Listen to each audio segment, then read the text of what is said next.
বিশিষ্ট ব্যক্তিদের সম্মানে গণসংযোগ উপলক্ষে আজকের এই দাওয়াতি সমাবেশ এবং নৈশভোজের স্নেহভাজন সভাপতি আরশাদ আলী ভাই, আজকের অনুষ্ঠানে সম্মানিত প্রধান অতিথি বাংলাদেশ জামাত ইসলামী কেন্দ্রীয় মজলিসে শুরার সদস্য প্রখ্যাত আলেমে দ্বীন আমাদের সিফাউল সালাম মাওলানা মোহাম্মদ দেলোয়ার হোসেন ভাই, উপস্থিত এতক্ষণ ধরে অত্যন্ত গুরুত্বপূর্ণ বক্তব্য রাখলেন আমাদের শ্রমিক কল্যাণ ফেডারেশনের কেন্দ্রীয় নেতা এবং আপনাদের সকলেরই আসসালামু আলাইকুম ওয়া রাহমাতুল্লাহি ওয়া বারাকাতুহু।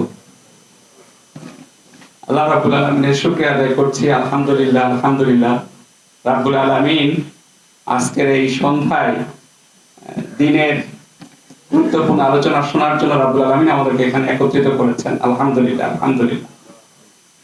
আমাদের প্রিয় নবী রাসূল করিম সাল্লাল্লাহু আলাইহি ওয়াসাল্লামের উপর দরুদ পেশ করে ছোট করে কয়েকটি কথা বলে আমি শেষ করব। আমাদের সম্মানিত প্রধান অতিথি আমাদের মাঝে গুরুত্বপূর্ণ আলোচনা রাখবেন। তো আমি তো প্রায় সব ভাইরাই চিনি।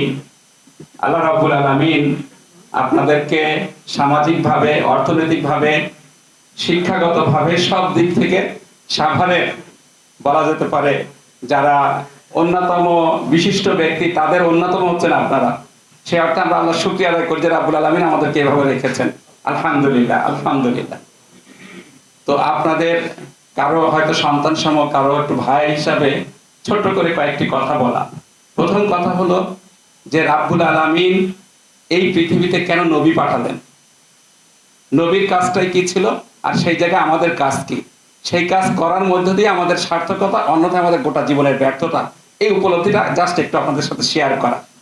আপনারা সকলেই জানেন একটা ঘুরে ধরার সমাজে আমাদের প্রিয় নবী রাসূল করিম সাল্লাল্লাহু আলাইহি ওয়াসাল্লাম এসেছিলেন, যেখানে জীবিত মেয়েকে কবর দিত। সেখানে আসলেন তিনি কি মিশন নিয়ে? ওয়াল্লাযী আরসালা রাসূলাহু বিল হুদা ওয়া দীনিল হক লিইয়ুযহিরাহু আলাদ দীনি কুল্লিহি ওয়ালাউ কারিহাল মুশরিকুন। তিনি সেই মহান সত্তা, হেদায়েত এবং সত্য দ্বীন সহকারে রাসূল পাঠিয়েছেন যাতে দুনিয়াতে যত মতপথ আছে তার উপরে ইসলামকে তিনি বিজয়ী আদর্শ হিসেবে প্রতিষ্ঠা করতে পারেন। তো রাসূল সাল্লাল্লাহু আলাইহি ওয়াসাল্লাম এসেছেন শুধু নামাজ বা রোজা না, এটা আমাদের একটা ট্রেনিং, কিন্তু মৌলিকভাবে সমাজের সকল প্রকার অন্যায় উচ্ছেদ করে দিয়ে সেখানে ভ্রাতৃত্ব এবং ন্যায়ের সৌদের উপরে ইসলামের কল্যাণ প্রতিষ্ঠা করা, বৈষম্য মুক্ত পৃথিবী গড়া। সেই জন্যই তিনি পৃথিবীতে এসেছিলেন। আর আমরা রাসূলের অনুসারী হিসাবে প্রিয় নবী হচ্ছে আমাদের কাছে আদর্শ। লাকাদ কানা লাকুম ফি রাসূলিল্লাহি উসওয়াতুন হাসানাহ। নিশ্চয় নবী করিম সাল্লাল্লাহু আলাইহি ওয়াসাল্লামের জীবনী রয়েছে তোমাদের কাছে উত্তম আদর্শ, বেস্ট মডেল। একজন মানুষ হিসাবে, একজন মুসলমান হিসাবে, একজন মুমিন হিসাবে আমাদের প্রিয় নবী রাসূল করিম সাল্লাল্লাহু আলাইহি ওয়াসাল্লামের অনুসরণ হচ্ছে আমাদের মুক্তির পথ। এইটা আমাদেরকে মাথায় রাখতে হবে। এবং পৃথিবীতে আমরা আসছি একটা পরীক্ষা হিসাবে। সেটা হচ্ছে সূরা মুলকের 2 নম্বর আয়াতে বলা হয়েছে,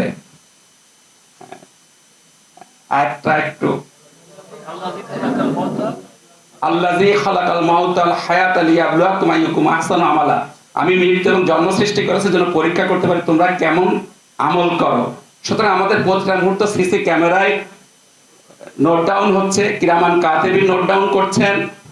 এইটার ভিত্তিতেই আমার জীবনের ফয়সালা নির্ভর করবে ভালো অথবা মন্দ ফলাফল। সেই জায়গা থেকে নবী করিম সাল্লাল্লাহু আলাইহি ওয়াসাল্লামের যদি পরিপূর্ণ অনুসরণ করতে পারি তাহলে আমাদের জীবনের সার্থকতা। নবী করিম সাল্লাল্লাহু আলাইহি ওয়াসাল্লামের জীবন হচ্ছে আমাদের উত্তম আদর্শ। তিনি কি করেছেন? তিনি প্রথমে মানুষকে দ্বীনের দাওয়াত দিয়েছেন। আমান আহসানু কাওলাম মিম্মান দাআ ইলাল্লাহ ওয়া আমিলা সালিহান ওয়া ক্বালা ইন্নানি মিনাল মুসলিমিন। তার চেয়ে ভালো কথা, উত্তম কথা কার হতে পারে যে মানুষকে আল্লাহর পথে ডাকে, নেক আমল করে এবং বলে আমি অনুগত মুসলমানদের দলভুক্ত। এবং দাওয়াতের উপরে অসংখ্য আয়াত রয়েছে যেখানে নির্দেশ করা হচ্ছে যে তোমরা মানুষকে দ্বীনের পথে, আল্লাহর পথে, ইসলামের পথে, স্রষ্টার দিকে ডাকো। হিকমত এবং উত্তম নসিহতের সাথে মানুষকে বিতর্ক করে উত্তম পন্থায়। প্রথমে তিনি দাওয়াত দিয়েছেন, দাওয়াত দিয়ে লোকদেরকে তিনি সংঘবদ্ধ করেছেন। সেটা আল্লাহর নির্দেশ, ওয়াতাসিমু বিহাবলিল্লাহি জামিআ ওয়া লা তাফাররাকু। তোমরা খোদার রজ্জুকে দৃঢ়ভাবে ধারণ করো, পরস্পর বিচ্ছিন্ন হয় না। সাহাবাদের দল, অর্থাৎ যারা ইসলাম গ্রহণ করেছে, আল্লাহর নবীর ডাকে দাওয়াতে সাড়া দিয়েছেন, তারাই দলভুক্ত হয়েছেন। তাদেরকে তিনি কোরআন হাদিসের প্রশিক্ষণ দিয়েছেন, সেটারও আয়াত রয়েছে। এই প্রশিক্ষণপ্রাপ্ত লোকদেরকে তিনি বদর, উহুদ, খন্দক, জিহাদের ময়দান পাড়ি দিয়ে 10,27,000 বর্গ মাইলে ইসলাম প্রতিষ্ঠা করেছেন। যে মানুষগুলো জীবিত কবর দিত, সভ্যতা ভব্যতা বলতে কি বোঝায় বুঝতো না, সেই মানুষগুলো পৃথিবীর সেরা জাতিতে পরিণত হয়েছিল। ডক্টর মানবেন্দ্রনাথ রায়ের একটা কথা আছে, ইসলাম এমন একটা জীবন আদর্শ, রাসূল করিম সাল্লাল্লাহু আলাইহি ওয়াসাল্লামের সংস্পর্শে এসে যে জাতি সভ্যতা ভব্যতা বলতে কি বোঝায় বুঝতো না, তারা মাত্র 32 বছরের ব্যবধানে পশ্চিমে আটলান্টিক মহাসাগরের বেলাভূমি থেকে পূর্বে সিন্ধুনাদ পর্যন্ত বিশাল সাম্রাজ্যের অধিকারী তারা হয়েছিল। তাতে এত সাম্রাজ্যের অধিকারী হয়েছিল যে 5 মাসেও দ্রুতগামী ঘোড়া নিয়ে তাদের রাষ্ট্রের এক পাশ থেকে আরেক পাশ পার হওয়া যেত না। ভিসিকদের কাছ থেকে তারা কেড়ে নিল স্পেন। ভূমধ্য সাগরের উপর প্রভুত্ব বিস্তার করতে গোটা ওয়ার্ল্ড বাণিজ্যকে নিয়ন্ত্রণ করতে তারা সক্ষম হলো।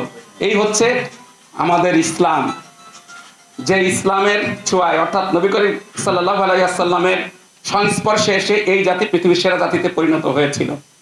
তো সেখানে কি হয়েছে, নবীর আদর্শ তারা অর্থাৎ দাওয়াতটা গ্রহণ করে নিজেকে দলবদ্ধ করে ইসলাম এর আলোকে জীবনকে গঠন করে বদর, উহুদ, খন্দক, জিহাদের ময়দান পাড়ি দিয়ে ইসলাম প্রতিষ্ঠা করে ভারসাম্য মুক্ত সত্য এবং সুন্দরের উপর ইসলাম প্রতিষ্ঠা করে আল্লাহ নবী গেছেন এবং সেই ধারাবাহিকতা ইসলাম আমরা পেয়েছি। তো সেই জায়গা থেকে বাংলাদেশ জামাত ইসলামী সেই কাজটাই করছে। তার প্রথম দফা কাজ হচ্ছে দাওয়াতের দিন, তাবলীগ, ইসলামের প্রচার করা। এরপর আছে দ্বিতীয় দফা হচ্ছে সংগঠন অর্থাৎ তানজিম ও তারবিয়াত, যারা দাওয়াত গ্রহণ করলো তাদেরকে সংঘবদ্ধ করা এবং তাদেরকে ইসলামের প্রশিক্ষণ দেওয়া। এই প্রশিক্ষণ প্রাপ্ত লোকদেরকে দিয়ে তৃতীয় ধাপা হচ্ছে সমাজ সংস্কার এবং সমাজ সেবা, অর্থাৎ সমাজের যে অন্যায়গুলো রয়েছে, যে অত্যাচারগুলো রয়েছে, যে বলা যেতে পারে ইসলামের বিপরীত কাজগুলো রয়েছে, সেখান থেকে সংশোধন করে মানুষের সেবা করে নিয়মতান্ত্রিক এবং গণতান্ত্রিক পন্থায় চতুর্থ নম্বর ধাপ হচ্ছে পরিপূর্ণভাবে ইসলাম প্রতিষ্ঠা করা, অর্থাৎ সুদ, ঘুষ, দুর্নীতি মুক্ত সমাজ প্রতিষ্ঠার মধ্য দিয়ে আল্লাহ নবী যে সমাজ দেখিয়েছেন সেই সমাজ প্রতিষ্ঠা করা। এই কাজটাই করছে কিন্তু বাংলাদেশ জামাত ইসলামী। এই জন্য ব্যক্তি হিসাবে যদি আমাদের মুক্তি পেতে হয় তাহলে রাসূলের অনুসরণটা আমাদের জন্য অপরিহার্য। আর রাসূলের অনুসরণটাই হচ্ছে বাংলাদেশ জামাত ইসলামী সেভাবে কাজটি করছে। এই জন্য একজন সচেতন মানুষ হিসাবে আপনাদের কাছে আমার আহ্বান, যদি আমরা সত্যি খুবই ক্ষতিগ্রস্ত হয়ে যাব যদি মৃত্যু পরবর্তী যদি আমরা পুরস্কার না পাই।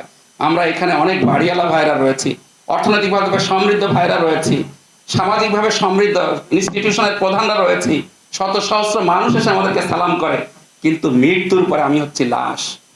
মৃত্যুর পরে আমি হচ্ছি আল্লাহর কাছে যদি ক্ষমা পেতে পারি তাহলেই সফল, ফেরেশতারা আমাকে যদি স্যালুট করে আমি সফল, আর সেটা করতে ব্যর্থ হলে আমার গোটা জীবনটাই ব্যর্থ।